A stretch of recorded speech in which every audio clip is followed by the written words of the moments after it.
right, we're starting conceptual unit 2, polynomials. Today we're going to talk about linear and quadratic functions and modeling. Okay, here we go. All right, so it says definition, a polynomial function. It says let n be a non-negative integer and let a sub naught, a sub 1, a sub 2, ... be real numbers with a sub n not equals 0. The function given by this mess is a polynomial function of degree n. The leading coefficient is a sub n. All right, here's what you guys need to realize. If you started reading backwards, because this will make sense to you, okay, this would be your constant. It has no x. This would be your first degree term, and that would be your coefficient of the first degree term. This would be your second degree term. This would be the second coefficient, or the second degree's terms coefficient. So on and so forth, and you keep going on up and in order from smallest to biggest, or if you read it this way, biggest to smallest, okay? It goes from the biggest, then take one away, keep going all the way down until you get to the second, the first, and then none. Okay, the leading coefficient is the coefficient of the highest degree term. Okay, the zero function is like f of x equals 0. That's y equals 0. Its degree is undefined because it doesn't have an x in it. Okay, your constant function would be y equal any other number but 0, -5, 2, whatever. Okay, that one actually has an x to the 0 degree, because anything to the 0 degree is 1, which is why you can't put that up here. Because if you took 0 times anything to the 0 is 1, you still get 0. Okay, degree 0. Linear function, we use y equals mx plus b. They use the letter a for whatever reason. Okay, that's a first degree equation. And our ax squared plus bx plus c, as long as a isn't 0, is a degree 2 function. Okay? All right, identifying a polynomial function. A function is not a polynomial if the function has negative degrees or radicals that can't be eliminated with letters under them. You can have radicals, you just can't have radicals with letters under them. So unless you can eliminate the radicals, then it's not a polynomial function. Okay, so for some examples. Is this a polynomial function? Well, the rule says that it can't have negative exponents. We're good. And it can't have any radicals with letters under it that I can't eliminate. So yes, this would be a polynomial. If it is, we're supposed to state the degree. The degree of this term is 3. The degree of this term is 1. The degree of this term is 0. To get the degree of the whole polynomial, the highest one wins. So the degree would be third degree. And that means the leading coefficient would be whatever's touching the x cubed, which in this case is 4. Okay, for b, let's see if it fits the definition. Definition says no negative exponents. It's got one, so it is not a polynomial, in which case it doesn't have a degree or a leading coefficient.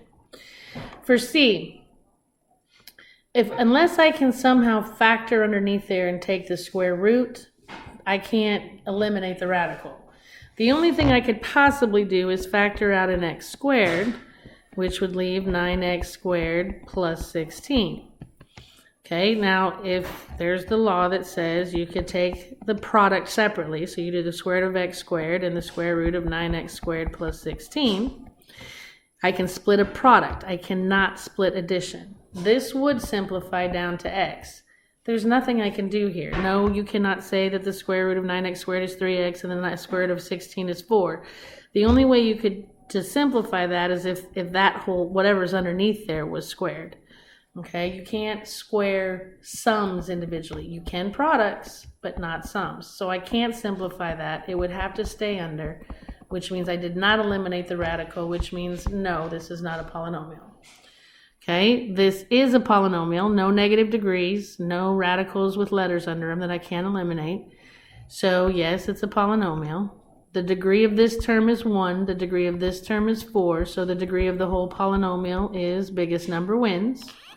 And the leading coefficient is whatever touches this term, which in this case is a -2.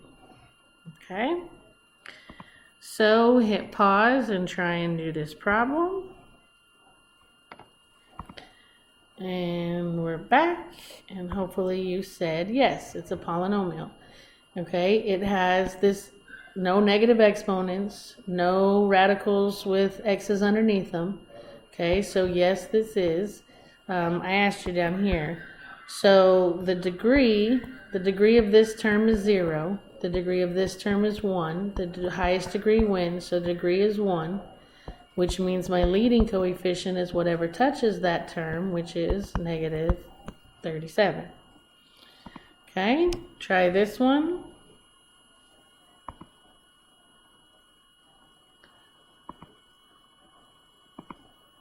It is not. Why? Because of the negative exponent. Okay, is this a polynomial function? Hit pause if you want. No, it is not, because again, if I try to simplify that, the only way I could eliminate that radical is if I had, I don't care what's inside, but something, the whole thing cubed. Even though I could cube root this and I could cube root this, you cannot cube root a difference separately. Now, if that was a product, you could, but not a plus or a minus. So unless that whole thing is cubed to cancel out, it doesn't cancel, which means you couldn't eliminate the radical, which means no, it is not a polynomial. Okay, go.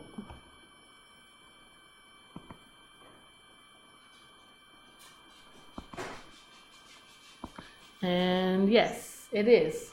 Okay, remember this is y equals negative 2, which would be like x to the 0. Okay, so yes, it is a polynomial.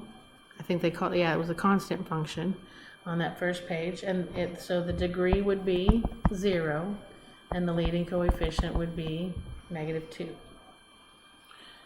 Okay, and try this one. Push pause if you want. And no, it is not. But you're saying, but miss, I don't have negative exponents and I don't have a radical underneath it. Remember, if you have variables in a denominator, that's the same thing as it being a negative if it wasn't written in the denominator. So yes, you do have a negative exponent. He's just trying to trick you. Okay, this one, try it, push pause. This one actually is, and you're saying, but miss, you said the whole thing had to be squared. Yeah, I did. But I could try and factor this. This is a trinomial. And a is 1, so it's going to factor into two binos. X times x is x squared. Factors of 25 that make 10 are 5 and 5. Since c is positive, they both get the middle sign, so it's plus plus. Which, would you agree, I can write that as x plus 5 squared. The squares will cancel, and I do eliminate the radical, so yes, it actually is a polynomial. Alright, so describe shapes of polynomials of various degrees. I don't know that we really talked about shapes, but first degree is linear. I think that's what they're going for, shape. First degree is linear. Okay, I'm going to put it down here. Second degree is quadratic. Third degree is cubic. Constant, y equals some constant is your constant function. So basically a 0 degree. That's a straight line. You know that's a U. You know that's an S. You know that's a straight line. Alright, average rate of change. Anytime you see rate or rate of change, it's really a fancy way of saying slope. Okay?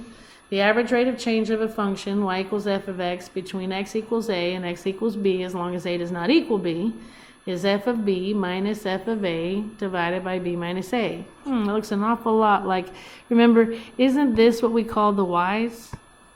And then these would have been the x's, whatever's inside of them, right? For these two functions. Well, isn't that a lot like y2 minus y1 over x2 minus x1? It is, which we know is the formula for slope. The only thing they're going to do is, instead of giving you an ordered pair, like 3, 8, they're going to write it like this. Well, there's your x coordinate, and it says if I plug in this x, the function, which is y, equals 8. Capiche? Then what you do is you find or make your slope, and then plug in the first three, y, m, and x, into our linear function. Okay? You can get the m from step 1, x and y from either one of the points they're going to give you.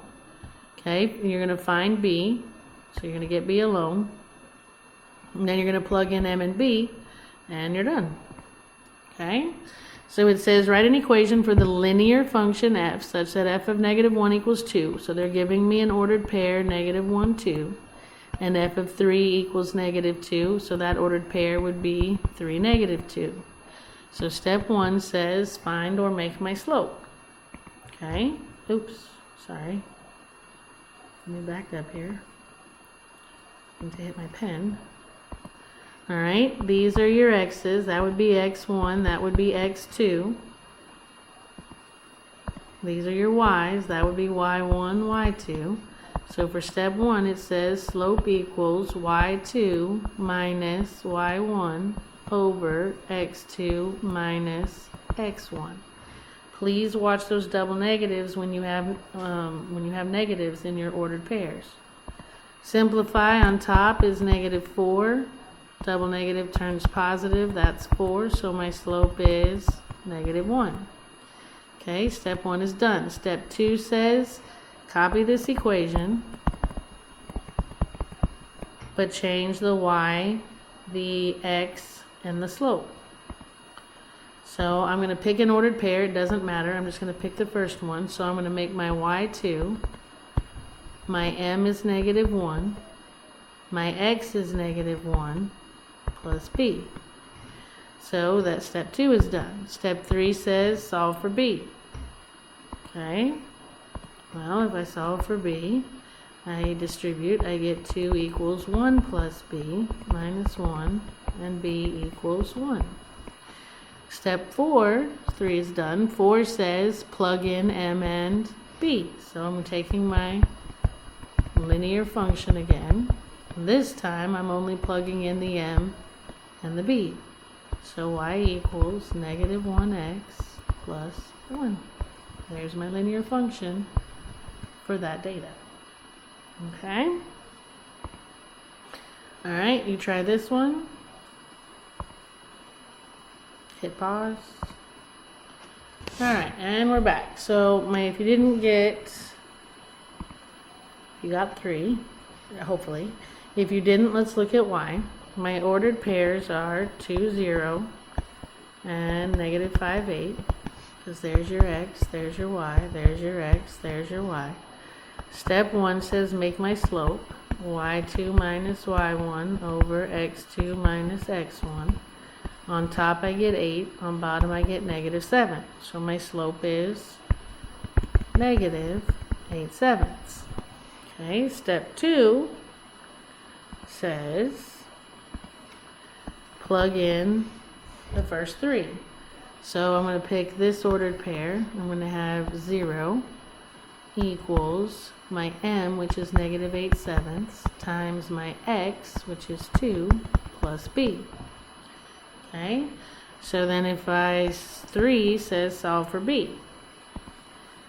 So I'm going to distribute, and I would have 0 equals negative 16/7 plus b. So to get b alone, I'm going to add 16/7, and I get b equals 16/7. So plug in m and b. There's your m, there's your b, and there you're done. Alright, so how do you write a linear function from a graph, data, table of values, or verbal description? We're actually writing it from a description, or table of values, kind of. And you need to describe those 4 steps. Find m, right? Step 2 was plug in the first 3. Hope you understand the shorthand. Step 3 was find b, and step 4 was plug in m and b. For 3, how do you find a function's rate of change? You find its slope. Pick 2 points that that represents your data well and calculate slope. That's a rate of change. All right, vertex form of a quadratic function. You've seen this last year. This is general form, okay? Ax squared plus bx plus c. If you're going to try and factor, solve, things like that, this is the best form in my opinion. If you're going to try and graph or do transformations or anything like that, vertex form is awesome, okay? Because what it does, and I'm using y instead of f of x, okay, you have this number, which is your vertical stretch or shrink, okay? Then you have your x minus h squared plus k. You guys are very used to it. You know that this moves it right and left, this moves it up and down, and this will be some sort of a vertical stretch or shrink, okay? Oh, and the other thing is from here, the reason they call it vertex form is right here is your vertex. In a parabola, okay, you have a vertex somewhere, and then that's its turning point where it turns and curves. You can find that point if you're in this form because it is h comma k. Just remember, when you pull h out, it's going to be the opposite of whatever it looks like. Because remember, anything with your crazy x is backwards. Crazy. All right, so matching a quadratic equation to their graphs, find your a, h, and k. And it's very simple if it's already in this form. A tells you the direction and the width of the parabola. If it's positive, it's going to open up. If it's negative, it's going to open down. The width, like I said, that A is your stretch or your shrink. Okay, H tells you how far right or left to move. K tells you how far up or down to move. Use the transformation information to match the equation to its graph, or graph it yourself. Okay, if you're graphing by hand and not using transformations, then you again find A, H, and K, plot your vertex. This is not going to be accurate. Okay, please do not think that this is going to be accurate, but if it just says sketch a graph and you're not trying to be very, very accurate, it's kind of a good rule of thumb to use it kind of like a slope. It's just you're gonna, from wherever your vertex is, if my slope, let's say, is 2 over 3, I'd go up 2 and over 3. But I would do it both ways, up 2 and over 3. And then you connect your 3 points to make your parabola. Okay, it will not be accurate at all. But again, I mean, if we were doing this for sure accurately, once I found the vertex, all right, I would pick something on this side of the vertex and plug it in, and I'd pick an X on this side of the vertex and plug it in, okay, to get some additional points. You could also, what was I going to say? Oh, you could also, again, the reason I'm giving you this tool is because sometimes you're going, well, if it stretches by a factor of 1/5, well, how much exactly is a stretch, or that would be a shrink actually. How much of a shrink is that? I mean, how squishy is it going to get, or how thin is it going to get if I stretched it? This kind of, again, without doing any algebra and finding actual points, this kind of will give you a pretty close to the graph. All right, so it says describe how to transform the graph of x squared, that would be the mother function, into the graph of g. We've done this as far as describing. Okay, this 3 is outside of parentheses, that's going to move it up 3. This 1/2, that is on the outside, they're multiplying by a half, so that is going to be a vertical shrink because it's normal outside. The negative on the outside, they're multiplying by a negative, that is going to reflect over x. Yes? Okay, now, the only thing I can do here is I can get a really good accurate vertex if this was in vertex form. And guys, I promise you, anytime you have just x squared, rewrite it as x minus 0 squared. I mean, I'm not lying, am I? Isn't x minus 0 still x? So that would still be x squared, because this way you can see your h and your k. The vertex of this parabola is going to be at 0, 3. So 0, 3. And isn't that why we have up 3? Okay. Okay, we know it's gonna go open down because of the negative. Again, to get some actual more points, I might try to plug in find f of 2. So I might change x to 2 and solve it for y and plot that point. Like I said, this is not accurate.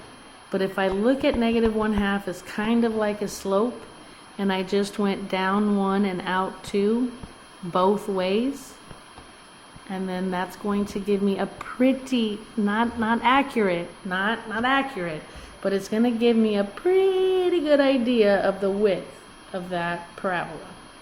Okay? Alright, so if we try another one. The 3 on the outside, they're multiplying by 3, which is going to be a vertical stretch. They are adding 2 on the inside, which is going to move it left 2, remember, because it's crazy backwards. And the negative 1 on the outside is going to move it down 1. So there's my description. Again, we are in vertex form. So whatever is inside with your x is your h with the wrong sign, and whatever's outside is your k. So my h is going to be negative 2, my k is going to be negative 1, so my vertex is going to be at negative 2, negative 1. So if I plot that, yes, and then like I said, I know that this is going to open up because a is positive, and I know it's going to be stretched vertically, which is going to make it thin. Okay, but again, before we just kind of sketched it and said, well, it's going to be a little thin. All right, again, this isn't accurate. I would have to, like if I picked maybe 0 and plugged it in, I would do 3 times 0 plus 2 squared minus 1. 0 plus 2 is 2, squared is 4, 3 times 4 is 12, minus 1 is 11. So if I plug in, what did I plug in? 0. If I plug in 0, I'm going to get 11, which is going to be about right there. Okay? Then pick something on the other side. Since I went 2 this way, I'm going to plug in negative 4. So if I did 3 times negative 4 plus 2 squared minus 1, alright, negative 4 plus 2 is negative 2, squared is 4, times 3 is 12, minus 1 is 11. So that ordered pair is negative 4, 11. So negative 4, 11. Now, watch my way. My way is to kind of, this is so cheating, to treat that like a slope. So if I did, okay, if you can picture this, that's if I use algebra. Okay, if I use my cheating kind of, sort of, hopefully accurate slope here, this says go up 3 and over 1. Up 3 and over 1. And my goodness, am I pretty darn close to what I drew with these 2 dots? Yeah. So is it, am I claiming that those 2 points are actually on the graph? No. But are they going to be really close? Yeah. Okay. Alright, so push pause and answer this. And compress, that's a fancy word for shrink. Okay, so again, outside that's going to be a shrink, a vertical shrink. This is going to be left 6, and this is going to be up 5. Okay, push pause and graph.